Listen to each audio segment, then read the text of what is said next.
মানুষের মতোই আল্লাহর আরেক বিশেষ সৃষ্টি জিন জাতি। তাদেরও রয়েছে বিবেক ও বুদ্ধি। তারাও আমাদের মতো স্বাধীন ও দায়িত্বশীল। আমাদের মতো তাদেরও সমাজ আছে, ধর্ম আছে, এমনকি তারা বিয়েও করে।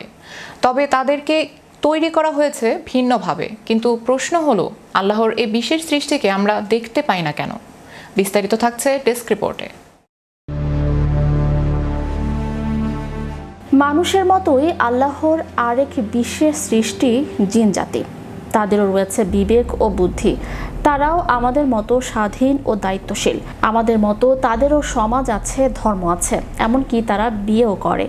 তবে তাদেরকে তৈরি করা হয়েছে ভিন্নভাবে। কিন্তু প্রশ্ন হলো, আল্লাহর এই বিশেষ সৃষ্টিকে আমরা দেখতে পাই না কেন? পবিত্র কোরআনে মহান আল্লাহ ইরশাদ করেছেন, অবশ্যই আমি মানুষকে সৃষ্টি করেছি শুকনো ঠনঠনে কাদামাটি থেকে। এর পূর্বে আমি জিনকে সৃষ্টি করেছি প্রজ্বলিত অগ্নিশিখা থেকে। ইসলামের এই অকাট্য ঘোষণা জিন জাতির অস্তিত্বকে বিশ্বাসের অবিচ্ছেদ্য অংশ করে দিয়েছে। কিন্তু প্রশ্ন হলো, তারা আমাদের চারপাশে থেকেও কেন আমাদের দৃষ্টির আড়ালে? কুরআনের সূরা আরাফে আল্লাহ স্পষ্ট করে দিয়েছেন যে শয়তান ও তার দলবল মানুষকে এমন এক স্থান থেকে দেখে যেখান থেকে মানুষ তাদের দেখতে পায় না। তবে জিনদের দেখার ক্ষমতা মানুষের না থাকলেও সৃষ্টির শ্রেষ্ঠ মানব হযরত মুহাম্মদ সাল্লাল্লাহু আলাইহি সাল্লাম জিনদের সাথে সাক্ষাৎ করেছেন, তাদের কোরআন শুনিয়েছেন এবং ইসলামের দাওয়াত দিয়েছেন। বিশেষ পরিস্থিতিতে সাহাবীদেরও জিন দেখার প্রমাণ হাদিসে পাওয়া যায়। কিন্তু সাধারণ মানুষ কেন তাদের দেখতে পায় না? বিজ্ঞানের দৃষ্টিতে এর একটি চমৎকার যৌক্তিক ব্যাখ্যা রয়েছে। মানুষের চোখের দৃষ্টিসীমা অত্যন্ত সীমিত। আমরা কেবল 400 থেকে 700 ন্যানোমিটার তরঙ্গ দৈর্ঘ্যের আলো দেখতে পাই, যাকে বলা হয় ভিজিবল স্পেকট্রাম। এর বাইরের আলট্রা ভায়োলেট বা ইনফ্রারেড আলো আমাদের চোখে ধরা পড়ে না।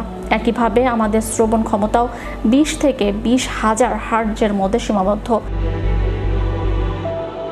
বিজ্ঞান বলছে মহাবিশ্বের মাত্র 5% বস্তু আমাদের দৃশ্যমান, বাকি 95%ই ডার্ক ম্যাটার ও ডার্ক এনার্জি, যা অদৃশ্য হলেও মহাবিশ্বের গতি ও আকর্ষণ নিয়ন্ত্রণ করছে।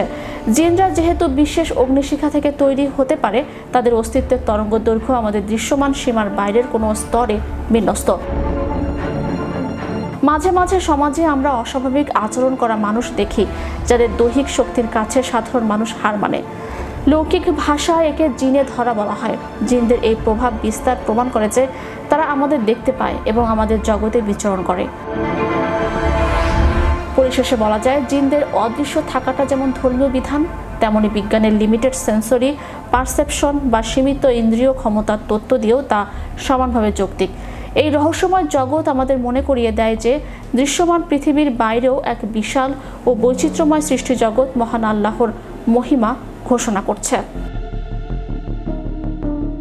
Magic Bangla TV news desk.